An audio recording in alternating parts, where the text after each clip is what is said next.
আসসালামু আলাইকুম ওয়া রাহমাতুল্লাহি ওয়া বারাকাতুহু।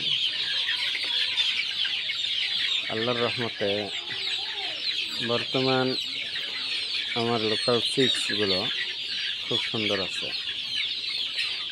আজ 15 দিন থাকি কোনো ওষুধপাতি দেওয়া হয় না। তার কারণ হলো একটা,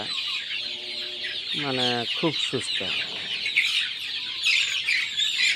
রাখার পদ্ধতি হলো শুধুমাত্র ওষুধ দিলে হবে না। ওষুধ দিলে আর মুরগি কমজোরি হয়ে যাব, বেমার বৃদ্ধি পাব। খালি ওষুধ দিলে হবে না, আপনাদেরকে